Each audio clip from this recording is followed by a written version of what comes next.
ladies and gentlemen, I want to talk about something in a family-friendly manner, because guess what? YouTube's all about being family-friendly.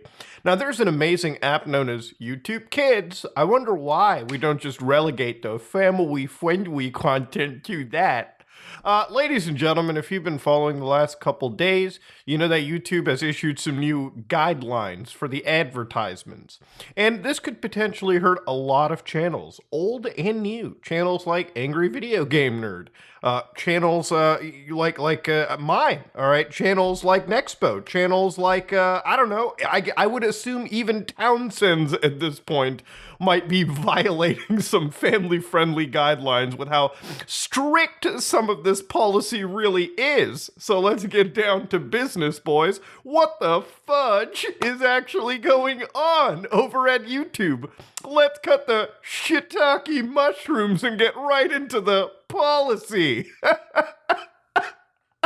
So for one, they've got November 22, the latest update. We've updated our guidelines for including clear, specific guideline changes in language. So for instance, adult contents, thumbnails, titles, and videos containing, oh, naughty act, uh-oh, obscene language. Yeah, they may not receive ad revenue. I knew this, okay, I get it. Violence, non-graphic Roblox, presented without any context. Video game violence directed at a real named person. So I guess you can't play games like, I don't know, JFK Reloaded, if anything. All right, that may not be a thing, even though I'm pretty sure that was already violating the ad policy anyways. Of course, ladies and gentlemen, we've also got standard gameplay where gory injuries are present after the first 8 seconds, non-graphic tragedies and their aftermath, or police seizures as part of a law enforcement may receive police seizures as part of law enforcement may receive ad revenue. Okay, that might get it. Standard gameplay where gory injuries are present after the first 8 seconds. So I guess if you play something like Manhunt, for instance, which I already got that Manhunt video that I recently made age restricted. I wasn't really shocked considering the nature of the game. But what is this like? I guess if you're playing Grand Theft Auto, just add like 8 seconds of Black Leader into the video, or start off with a different introduction, and then you can get into the whole killing fields, I guess. Totally wild how this policy could actually ruin a lot of gaming channels where a lot of people do just play Grand Theft Auto, albeit with modifications or 5M. A lot of violent content exists on YouTube. A lot of Battle Royale gameplay from various games would trip up this algorithm unless people shake their editing around. Of course, dangerous acts where minors are participants or victims, I actually agree with that. I think that's where things should be like anyways. No way should you have kids doing experiments or stunts that are actually dangerous for them. Come on now. Sensitive events. All topics related to DTOs or FTOs will be located under harmful or dangerous acts rather than sensitive events. That's when it comes down to the self-demonetization tool. I really wish they can allow you to discuss this kind of content, just like news channels will, or like, you know, archivist channels, historian or documentary channels. Like, come on now, okay? Let's allow us to be a little bit on the mature side, okay? YouTube Kids exist for a reason. Let regular YouTube be a haven for cooking channels and people who want to look into the seedier sides of the world. And come on now, okay? Like, true crime is popular because people like to consume it. I'm sure advertisers are not so against things like this. Come on now. You know how hard it is for me to be like PG right now? Like, absolutely. If you see me like struggle, it's real, brother. Inappropriate language. Oh, this is a doozy.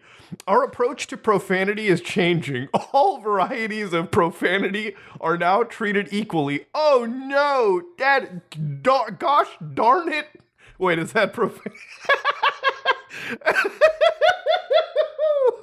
Oh, I gotta switch to like Hindi now when I get a little wild. Meaning they are not differentiated based on levels of severity. For example, light, moderate, or strong or extreme.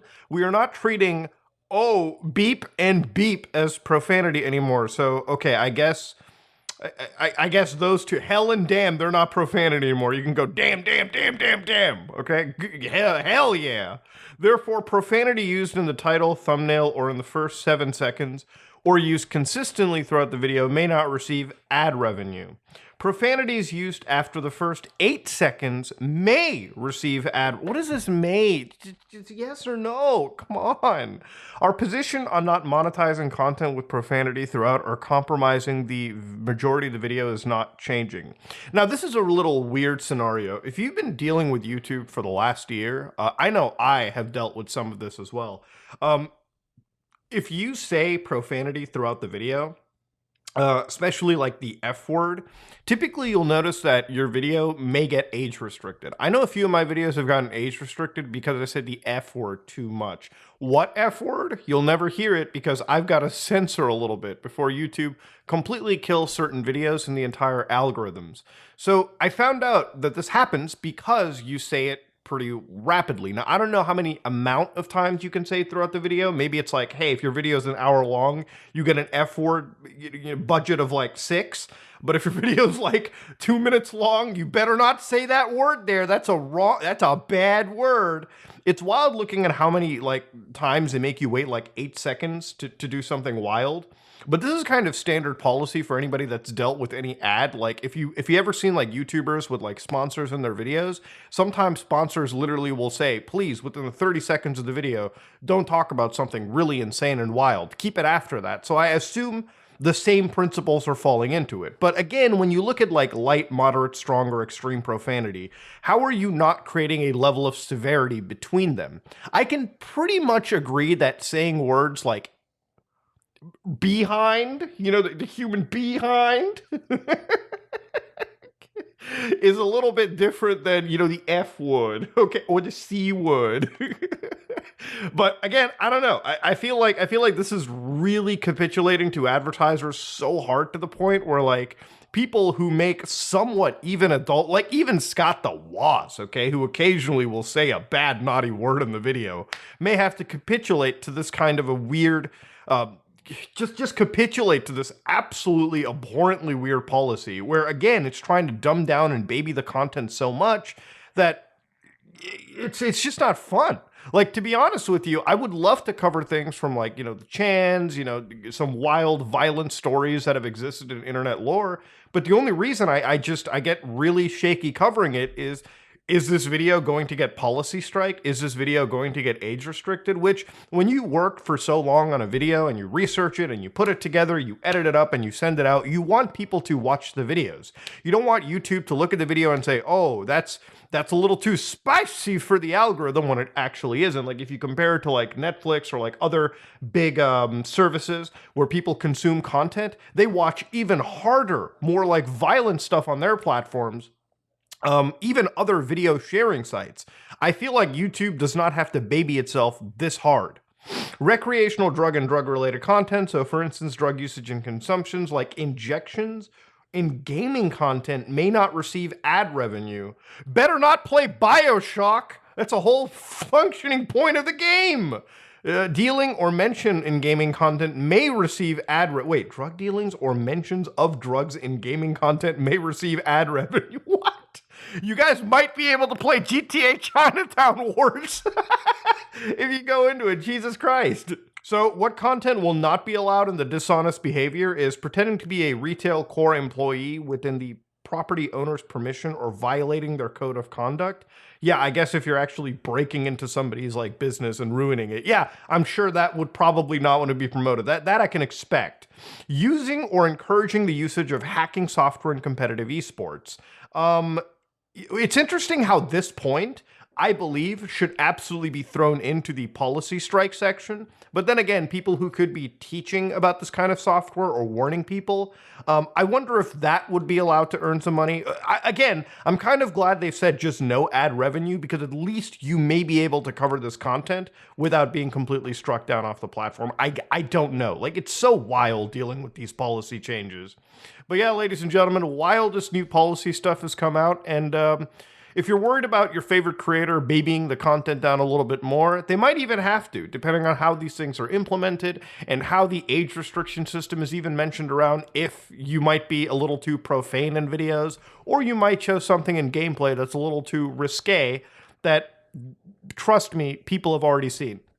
Again, I know the big complaint, like, hey, why do we have to baby down the advertiser so hard? That's something between YouTube, Google, and the advertisers. But it always wilds me how, like, YouTube wants to turn regular YouTube into YouTube Kids when you absolutely have YouTube Kids available. I don't understand why it has to be this extreme. But ladies and gentlemen, that is a new policy system. It is laughably terrible. And while I hope that they revoke some of these changes, I 100% know with YouTube they will not. But ladies and gentlemen, this is me, Mudahar, and get ready for 2023. We got some fudging new content there, bros. I'm out.